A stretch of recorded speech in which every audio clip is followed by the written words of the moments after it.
Projectile motion के बारे में हम लोग बात करेंगे और बड़ा ही इंटरेस्टेड है।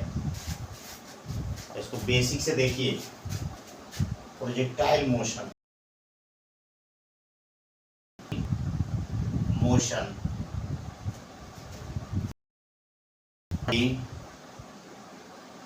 body is projected in air in any direction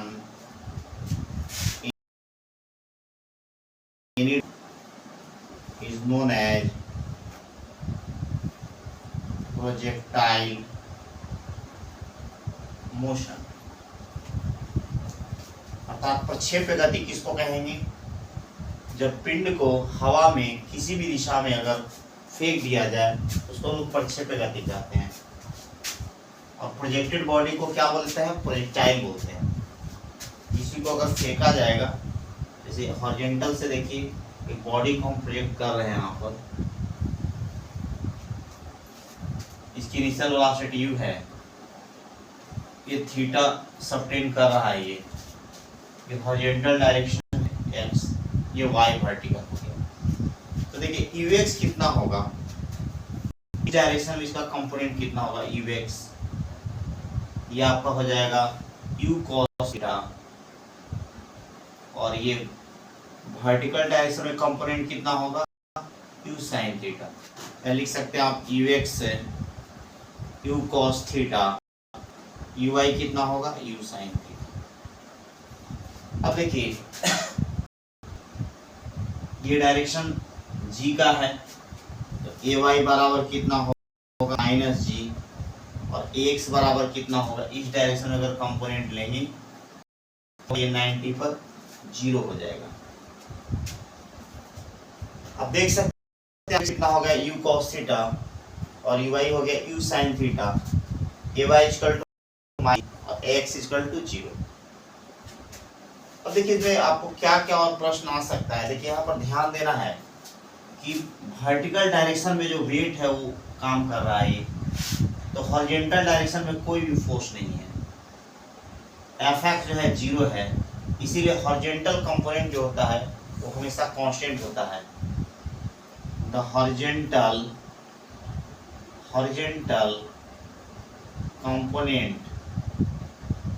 component of velocity of projectile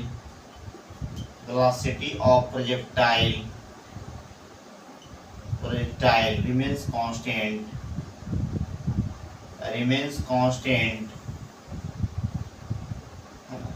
throughout the motion, है ना, ये होगा। मैंने जो u cos थीटा होगा आपका, यहाँ भी u cos थीटा, अगर इसमें हम लोग बात करें यहाँ भी u cos थीटा, और ये आपका इधर भी हो जाएगा u cos थीटा। ये कंपोनेंट आपका कभी भी चेंज नहीं होगा। और बाकी अगर वर्टिकल में अगर चेंज हो, जैसे मान लीजिए यहाँ पर हम लोग v मान लें v, तो आप निकाल सकते हैं vx। अगर vx इस पॉइंट के लिए हम लोग t टाइम बाद अगर बात करें वेलोसिटी का, इसमें vx बराबर ux प्लस axt। आप लोग देख सकते हैं ये बात कि ax तो 0 है, v equal to u plus at, तो ये u cos थीटा के बराबर हो जाएगा, और 0 इंटू t, तो vx कितना हो गया u cos थीटा।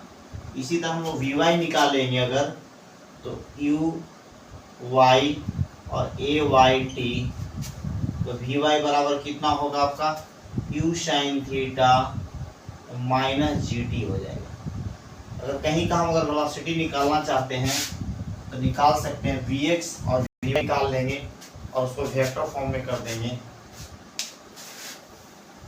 तो का निकल। लेकिन देखेंगे आप u cos थीटा आपका वही रहा, ये y डायरेक्शन में जो है वो चेंज हो गया।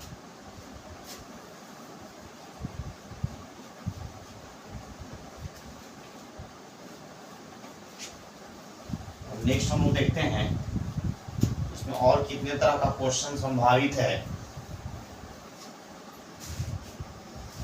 जैसे मान लिया अगर टाइम ऑफ फ्लाइट की बात की जाए, टाइम ऑफ फ्लाइट की, तो देखिए यहाँ कोऑर्डिनेट्स है 0 0, और यहाँ पर कितना होगा r0 हो जाएगा हॉरिजॉन्टल, और इसको एच मैक्सिमम कहते हैं।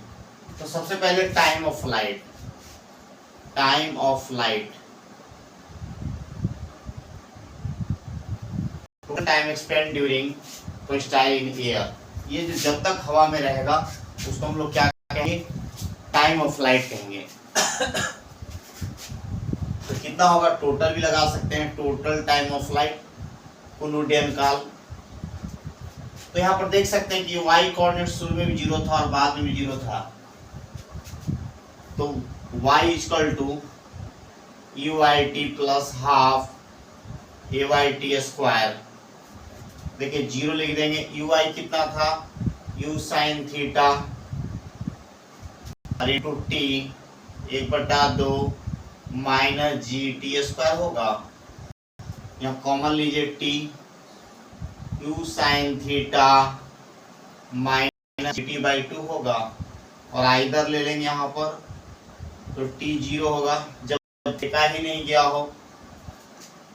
यहाँ पर मैंने t इक्वल टू 0 पर, और फिर दूसरा जो केस होगा U sine theta minus GT/2 बराबर 0, कितना हो जाएगा, GT/2 equal to U sine theta, और कितना होगा 2U sign theta by g. देखिए ये हो गया। ध्यान देना है कि जितना टाइम आपको असेंडिंग में लगता है उतना ही टाइम डिसेंडिंग में लगता है। इसको TA कह दें, इसको TD कह दें, यहाँ से लिख सकते हैं TA बराबर TD इक्वल टू T/2, या कह सकते हैं T बराबर क्या होगा, TA प्लस TD। तो यहाँ से रिलेशन आपको मिल जाता है कि हाफ ऑफ टाइम लगता है। ध्यान रखना है कि हम लोग जो भी बात कर रहे हैं एब्सेंस ऑफ एयर होगा, है ना, ये ध्यान रखना है, क्योंकि एयर का कोई भी वहां टर्म नहीं आ रहा है। अब देखिए हम लोग निकालेंगे रेंज और मैक्सिमम हाइट।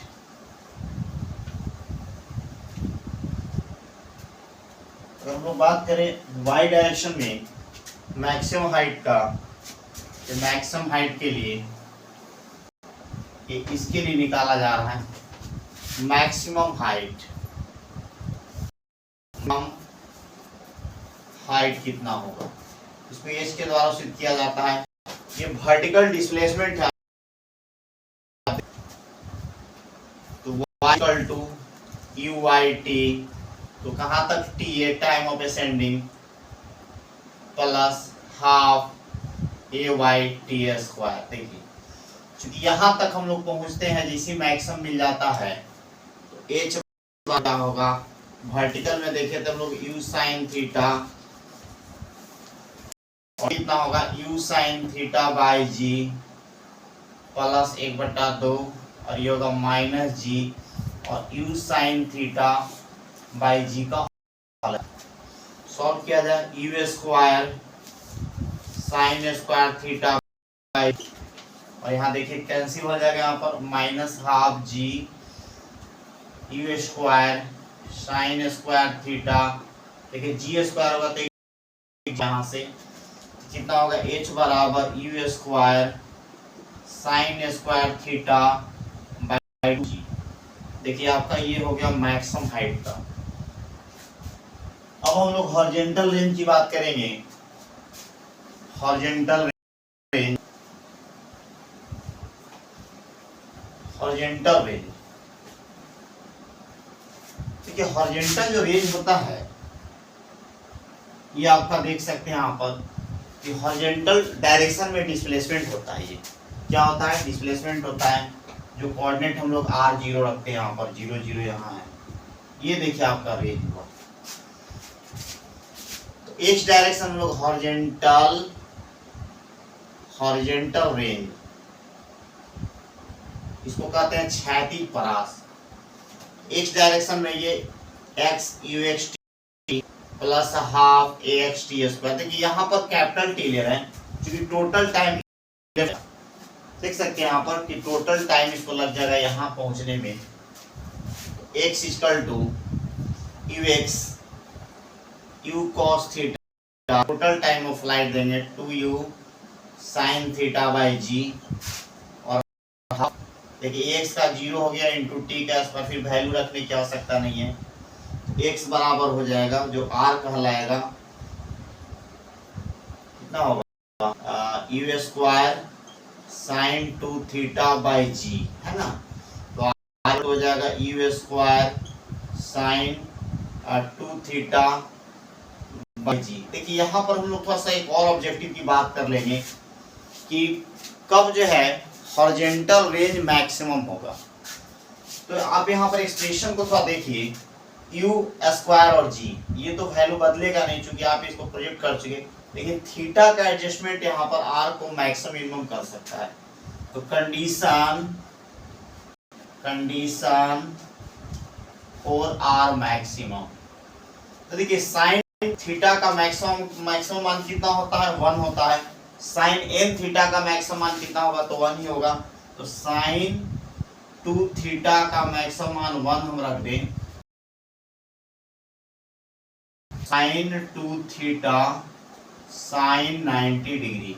यहां से हम लोग को निकल जाएगा कितने पर प्रोजेक्ट किया जाए कि ये आर मैक्सिमम हो, तो 2 थीटा इक्वल टू 90, थीटा बराबर कितना होगा 45 डिग्री। इस 45 के लिए आर मैक्सिमम का क्या होगा, सूत्र क्या हो जाएगा, फॉर्मूला क्या हो जाएगा, यू स्क्वायर जी हो जाएगा। और देखिए यहाँ एच मैक्सिमम में हम ला चुके हैं, थीटा 90 रख देगा थोड़ा, अगर यहाँ पर इस डायरेक्शन में ऐसे तो एक संबंध आ जाएगा आपको। देखिए इस तरह थीटा 90 के लिए एच मैक्सिमम कर ले, ये थीटा 45 हो गया यहाँ पर, और ये यू स्क्वायर बाई 2g हो जाएगा थीटा 90 के लिए। देखिए तो देखिए इसमें मैक्सिमम और मिनिमम में क्या सब, मैक्सिमम आर मैक्सिमम और एच मैक्सिमम में क्या जो है कि संबंध होता है उसको देखा जाए।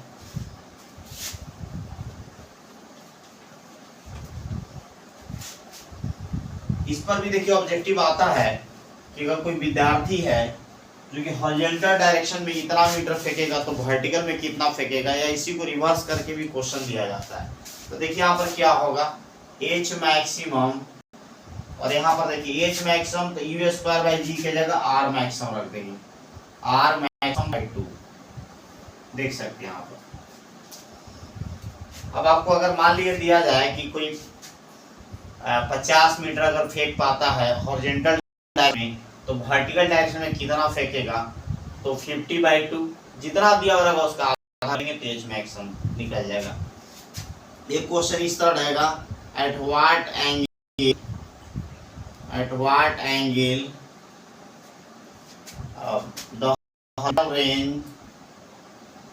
the horizontal range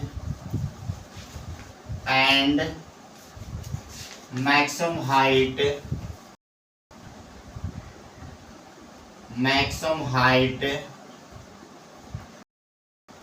will be equal।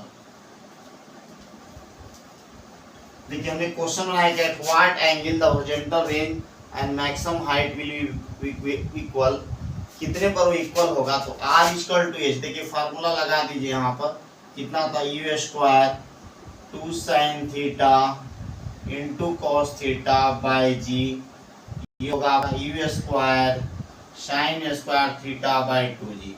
देखिए यहाँ पर यू स्क्वायर से यू स्क्वायर कैंसिल हो जाएगा, है ना, और साइन थीटा से स्क्वायर चला जाएगा, जी से जी चला जाएगा, तो साइन थीटा एक बचा हुआ है, नीचे जाएगा cos theta, sign theta by cos theta, और ये आपका 2 और 2 इधर हो जाएगा 4, तो tan theta equal to 4, theta बराबर कितना होगा, tan इनवर्स हो जाएगा। देखिए इस एंगल पर हॉरिजॉन्टल रेंज और मैक्सिमम हाइट दोनों क्या होता है, बराबर होगा। ठीक है, देख सकते हैं यहाँ पर। और देखिए इसमें और तरह का क्वेश्चन जो है थोड़ा डिफरेंट करके भी प्रश्न आता है इसमें। जैसे यहाँ पर एक क्वेश्चन करें, फॉर क्वेश्चन और थ्योरी दोनों टाइप का है ये, two different angle of projection angle of projection alpha and 90 minus alpha, the horizontal range is same for a given velocity of projection if projection if आप देख ही सकते हैं। अगर मान ली इसको अगर हम थीटा मान ले, इसको अगर थोड़ा देर के लिए थीटा मान लिया जाए यहाँ पर, तो इफ अल्फा प्लस थीटा कितना होगा 90 डिग्री। तो देख सकते हैं मैंने ऐसा हम लोग का एंगल लेना है कि दोनों का सम क्या होना चाहिए 90 डिग्री और वेलोसिटी सेम होना चाहिए। गिवन वेलोसिटी का मतलब हुआ दिया गया जो वेलोसिटी है वो सेम होगा। तो एंगल पर क्या होता है हॉरिजॉन्टल लाइन सेम दिखाना हम लोग को, और कुछ रिजल्ट अगर आता है तो उसमें हम लोग निकालेंगे। देखिए आप एक बार देखे होंगे कि जैसे कुछ प्रदेश मान लिया अगर बम गिरा हो, अगर ये मान लिया कि कोई जगह है यहाँ बम अगर गिर गया हो तो वहाँ के लोग को खाली करवा दिया जाता है, क्योंकि वहाँ जो है बम गिरने की संभावना अधिक होती है। आप देख सकते हैं अगर अल्फा पर मान ली 30 डिग्री पर अगर बम गिराया हो तो फिर 90 में से तो कितना होगा 60 डिग्री, फिर 60 डिग्री पर अगर वेलोसिटी को सेम रखते हुए अगर छोड़ा जाएगा तो वही गिरेगा। इसीलिए उन प्रदेशों को सबसे पहले खाली करवाया जाता है जहाँ की बम गिरा हो। तो देखिए इससे आपको ये क्लियर हो जाएगा। हम लोग इसको डिफरेंट मान करके चलेंगे। जैसे मान लिया जाए कि यहाँ पर ये दो एंगल ऑफ प्रोजेक्शन हम लोग ले लेते हैं, देखिए और दिखाएंगे कि R1 बराबर R2 हो जाएगा। आपका ये U है और इसको भी U रखेंगे, ये इसको मान लिया जाए और इसको मान लिया जाए थीटा। थीटा कितना है वो तो हम लोग यहाँ लिखा हुआ है ना, तो ले ले अलग अलग। R1 बराबर U square sine 2 alpha by g और R2 बराबर ले ले हम लोग U square sine 2 theta by g. देखिए हम लोग अलग अलग लेके चल रहे हैं, ठीक है। हम लोग को प्रूफ करना है कि R1 बराबर R2 होगा। अब R2 को ले ले हम लोग R2 U स्क्वायर साइन और 2 थीटा के जगह पर रख दे 90 माइनस अल्फा। तो देखिए R2 बराबर कितना होगा U स्क्वायर कितना होगा 180 minus 2 alpha sign 180 degree minus 2 alpha. तो देखिए यहाँ ध्यान देना है यहाँ पर कि साइन 180 माइनस 2 अल्फा कितना होता है साइन। R2 बराबर होगा U square sine 2 alpha by g. देखिए R1 के बराबर आ गया। इससे क्लियर हो गया कि अगर वेलोसिटी सेम हो और दोनों एंगल 90 डिग्री हो तो हॉरिजॉन्टल लाइन क्या होगा सेम होगा। एक और रिजल्ट देखिए इसी में मैक्सिमम हाइट का रिजल्ट होता है। देखिए यहाँ पे पूछा जाता है, ये तो क्लियर है कि हाइट मैक्सिमम हाइट जो है अलग अलग होगा। ये आपका H2 हो गया है ना, देखिए यहाँ पर H1 कितना हो जाएगा, H1 कितना हो जाएगा देखिए। तो H1 आप लिखेंगे U square sine square alpha by 2g और H2 कितना होगा U स्क्वायर साइन डायरेक्ट रख दे थीटा का value sine square 90 minus alpha by 2g कितना हो जाएगा H2 equal to U square cos square alpha by 2g। अब देखिए दोनों को मल्टीप्लाई कर दीजिए, ठीक रिजल्ट आ जाएगा। H1 H2 कितना होगा देखिए U4 sine square alpha cos square alpha g square. देखिए हम लोग को सेट करना है थोड़ा सा, तो आर यहाँ पर आना चाहिए, कुछ ऐसा टर्म आना चाहिए कि इस तरह का जो है कि अनयूजुअल टर्म मल्टीप्लाई और 4 से डिवाइड कर दीजिए। तो क्या हो जाएगा यहाँ पर H1 H2 देखिए एक लाइन में क्या हो जाएगा 2 sine alpha into cos alpha by square और इंटू 1/16। देखिए सारा टर्म आ जाएगा, यहाँ पर रिकॉर्ड कर लीजिए 2u² जाएगा, या u² को पहले कर ले, u²।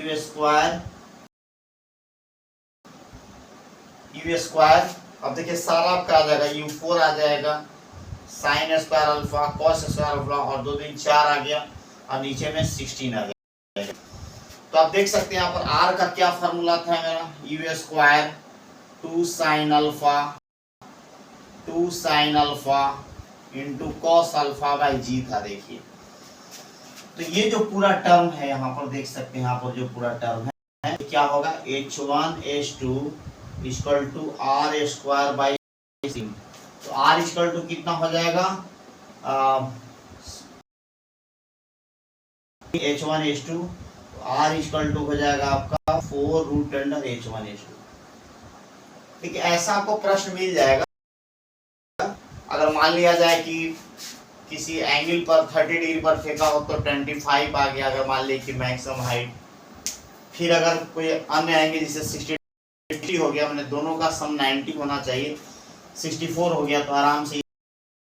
तो H1H2R में खास संबंध है, तो इसको आप देख पा रहे हैं। देखिए इसका आगे भी सीरीज है, जो चूंकि शॉर्ट वीडियो हम लोग डालते हैं, क्योंकि मोबाइल से डालना होता है, ज़्यादा लोड लेगा नहीं, तो फिर इसके आगे हम लोग और बताते रहेंगे, ठीक है ना। और फिर आपको प्लेलिस्ट में जुट जाएगा तो आपको आसानी पड़ेगी। अलग अलग ही वीडियो है तो कोई दिक्कत नहीं। और सबसे पहले ध्यान देना है एक बात को, कि जो ये कंसेप्ट है उसको आप देखिए, और जो बच्चे हैं ग्रामीण इलाकों में उन तक पहुँचाइए। और जैसे ही प्रोग्रेस होगा तो हम लोग इंस्ट्रूमेंट को अच्छे से कर पाएंगे, है ना। तो देखिए आपके सामने जो एक शॉर्ट दिया हुआ है,